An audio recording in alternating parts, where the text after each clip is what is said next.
Bienvenidas y bienvenidos a la sesión Movimiento Suizo y Nueva Tipografía. Esta es otra de las tendencias que se heredera de la Bauhaus y queda esta y la Escuela de Nueva York como grandes herederas de la Bauhaus, aunque todo el diseño contemporáneo se alimenta un poco de lo que se hizo en la Bauhaus.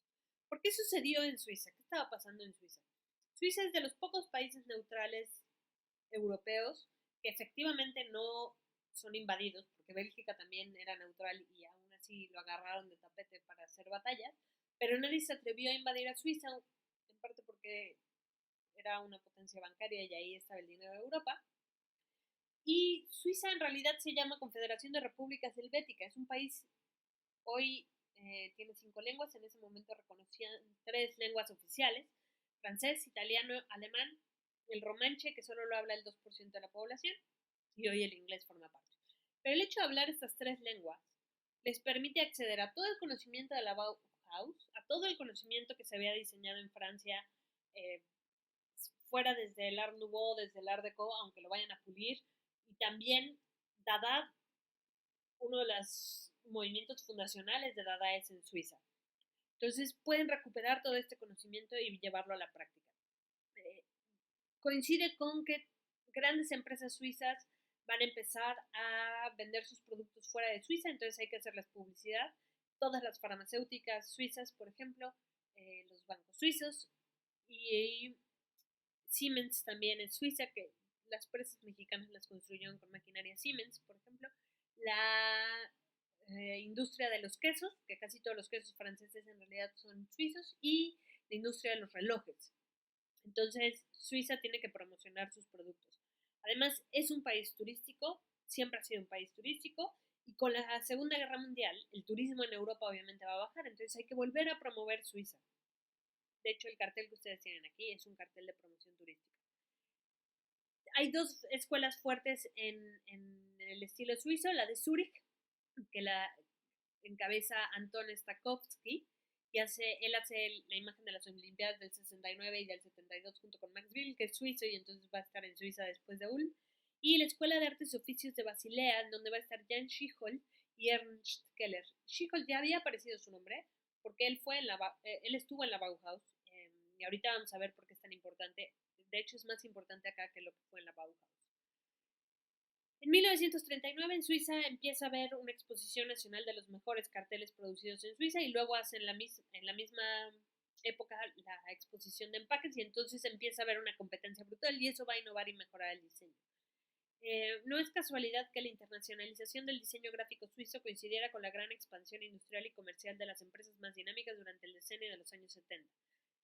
Muchos de los alumnos de la escuela de Basilea encontraban empleo en ellas al finalizar sus estudios, es decir, había trabajo para promover las marcas suizas. Desde estas poderosas plataformas económicas, los nuevos profesionales constituyen una extensión ideológica de la escuela.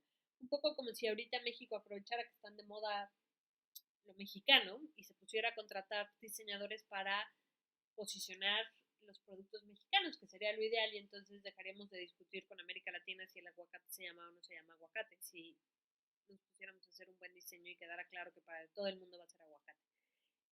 ¿Qué estaba pasando en Zúrich? Desde 1918 Ernst Keller empieza a trabajar la sintaxis tipográfica, está inspirado por los constructivistas y el trabajo tipográfico, sobre todo teórico, porque recordemos que el cirílico pues se escribe en las lenguas rusas, pero no en las occidentales.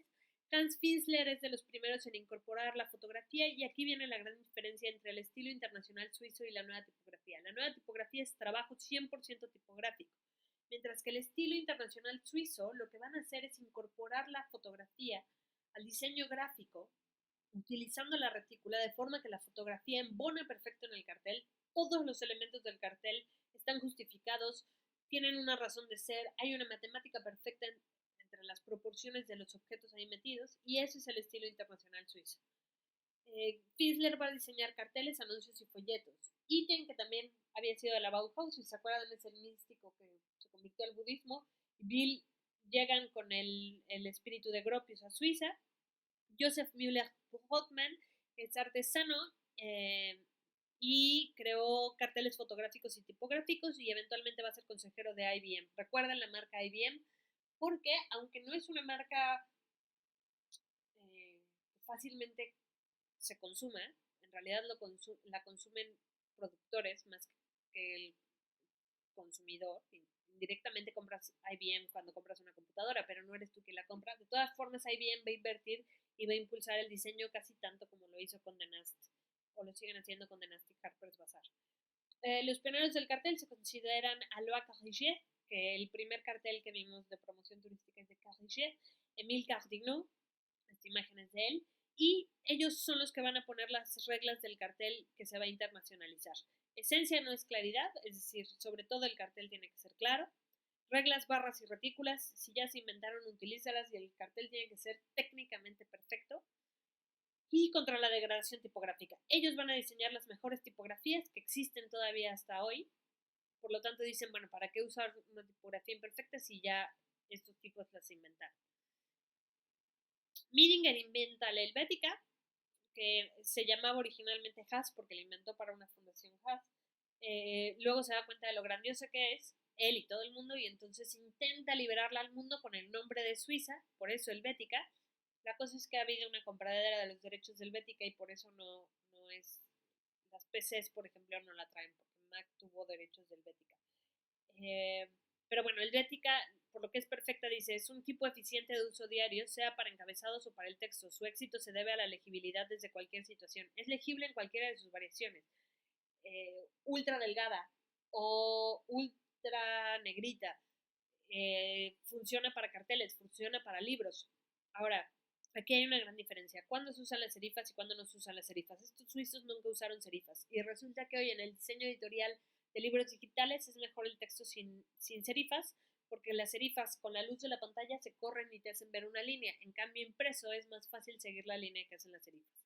Pero aún así un libro impreso con Helvética es completamente legible. Tal vez te cansa más leerlos. Ampliación fotográfica de los tipos. Es decir, si se van a acomodar dentro de un cartel como la fotografía, entonces se tienen que poder manipular como la fotografía. Otras grandes tipografías de esta época, bueno, había que superar Futura, que era la que había hecho la Bauhaus y era bastante buena, pero los nazis la usaron tanto que tenía esa connotación. Por eso estos suizos van a buscar una alternativa. Baum diseña Folio en 1957, Frutiger va a diseñar Universe y posteriormente diseña Frutiger. Y ahorita vamos a ver a Eric Gill, que también es diseñador de tipografía. Entre los que emigraron y van a llevar el diseño suizo a todo el mundo, hasta Perú van a llegar Klee, Le Corbusier y Godard. Godard es cineasta e inventa el cine francés, pero es suizo. La Nouvelle Vague es suiza en realidad. Pero bueno, Klee, Le Corbusier y Godard trabajan en Francia. Klee, Le Corbusier ya los habían visto en la Bauhaus. Herbert Matter se va a ir a Nueva York.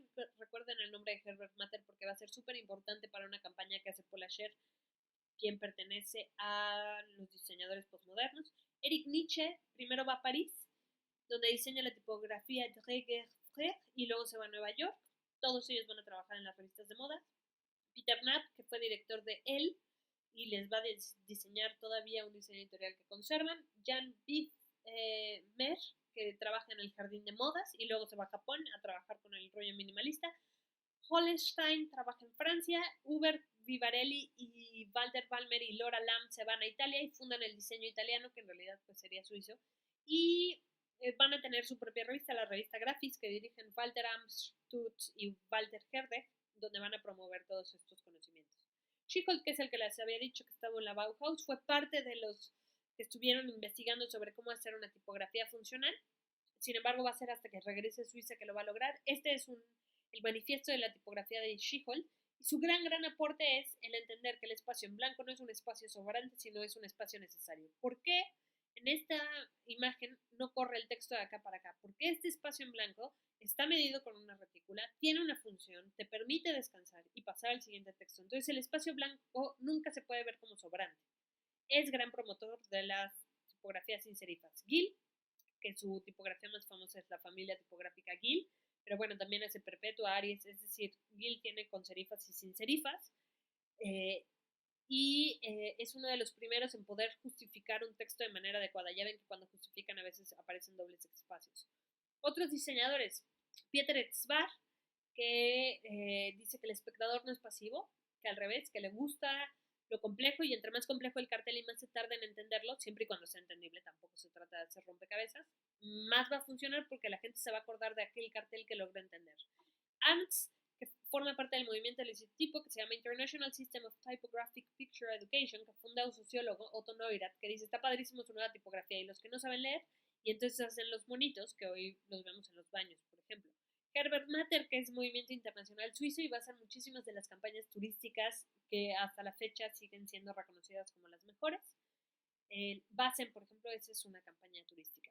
Finsler, que lleva, sobre todo trabaja con fotografía, y Keller, que ya lo había mencionado, pero bueno, él es el padre de la gráfica suiza porque es el primer diseñador con educación formal en diseño en 1906 y por lo tanto es el primer profesor con el grado de diseñador que va a enseñar a los suizos. Lo que sigue es ver las migraciones de un Bauhaus, constructivismo y estilo suizo en Nueva York para entender por qué hasta el día de hoy Nueva York es la capital del diseño gráfico.